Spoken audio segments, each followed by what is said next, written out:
Baik, bismillahirrahmanirrahim. Assalamualaikum warahmatullahi wabarakatuh. Saya Rikus Mawandi akan menjelaskan tentang solusinya permasalahan yang ada di branding atau di masalah digital marketing yang dimana sekarang itu digunakan oleh banyak sekali pemasaran ya, banyak sekali yang menggunakan tentang digital marketing.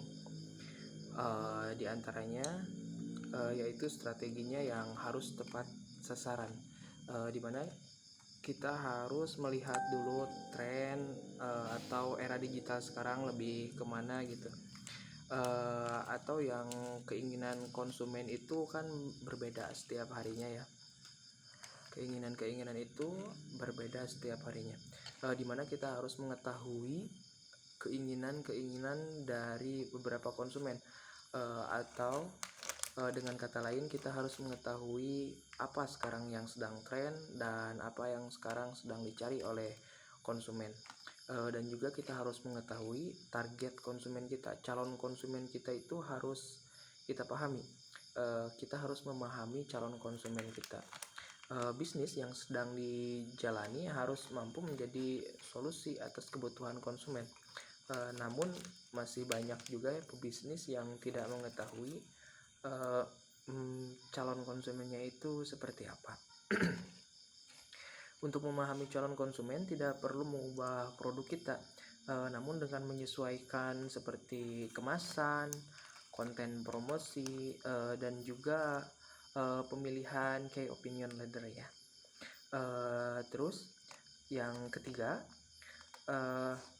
kita itu tidak boleh mengabaikan pengukuran kinerja digital marketing, di mana fungsi digital marketing ini tidak hanya fokus pada fitur promosi yang lebih mudah juga, namun juga harus terukur begitu. Seperti contoh ya, dengan kita harus sadar dengan brand kita, kita harus sering mengunjungi website kita atau mengklik iklan kita itu di pencarian itu harus dapat gitu, jadi brandnya kita itu dapat.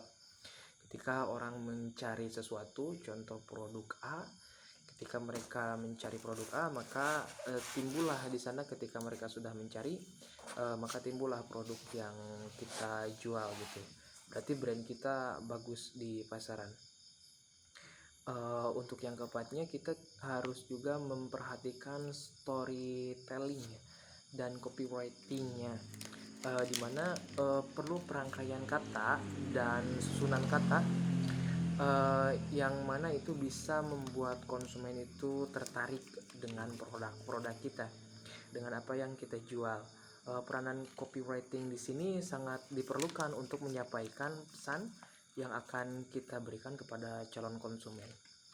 Yang kelima, halaman websitenya itu harus terlihat rapi dan sangat lengkap, dimana ketika seorang konsumen mengklik video kita atau mengklik website kita, yang mereka butuhkan itu muncul dengan lengkap. Contoh seperti kita menjual produk tas, dimana ketika konsumen mengklik produk tas kita, maka akan muncul berbagai keterangan daripada tas yang kita jual tersebut. Di website kita juga perlu dilengkapi dengan beberapa kekurangan dan perbandingan harga tentunya ya, dimana harga kita harus unggul, dan juga seperti tadi brandnya itu harus dapat. Terus iklan dan landing page-nya juga harus sesuai, dimana ada banyak beberapa kesalahan marketing.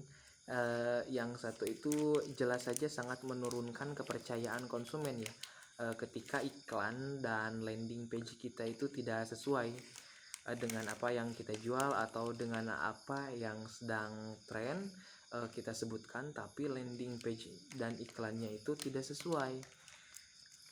Terus proses check outnya itu yang harus simple. Check outnya itu tidak berbelit-belit dan harus simple, sesimpel-simpelnya. Karena kalau kita lihat konsumen zaman sekarang itu lebihnya ke yang tidak rumit, jadi sangat gampang sekali gitu. Ketika kita mengklik, setelah itu kita bisa langsung mencek outnya atau membayarnya. Terus kita itu harus bisa menghitung ROI-nya ya, return of investment, atau yang lebih kita kenal itu dengan istilah laba atau investasi ya. Dimana jika kita tidak menghitungnya, maka kita tidak akan mengetahui efektivitas strategi pemasaran yang telah kita terapkan. Dengan menghitung ini, maka kita akan mengetahui seperti apa ya, trafficnya, leadsnya, conversion rate-nya, ataupun jumlah yang iklan yang diklik oleh konsumen. Dengan itu maka kita bisa memperoleh konsumen yang banyak dengan pemasaran kita ya. Digital marketing tersebut bisa kita lakukan dengan baik. Untuk itu kita bisa menarik kesimpulan bahwa kita harus menghindari beberapa kesalahan di digital marketing ya, di pemasaran digital ini. Yang sering banyak terjadi itu dapat menghancurkan bisnis kita ya. Selain itu, dari beberapa kesalahan yang dianggap sepele namun ternyata juga memiliki dampak cukup yang besar, yaitu kita harus bisa mengoptimalkan penggunaan sosial media itu. Seperti kita jangan mengabaikan respon saran dari konsumen, kan biasanya banyak ya yang komentar itu, jadi kita harus ambil positifnya, jangan ambil negatifnya gitu, jangan ambil netizennya. Selain itu juga, daripada menerapkan strategi digital marketing, penggunaan aplikasi juga seperti perlengkapan akuntansi online itu juga sangat diperlukan untuk menunjang digital marketing kita agar lebih baik dan diterima oleh konsumen. Dengan itu, dalam persaingan digital marketing ini kita bisa lebih unggul dan lebih terlihat oleh konsumen dengan baik. Sekian dari saya, terima kasih. Assalamualaikum warahmatullahi wabarakatuh.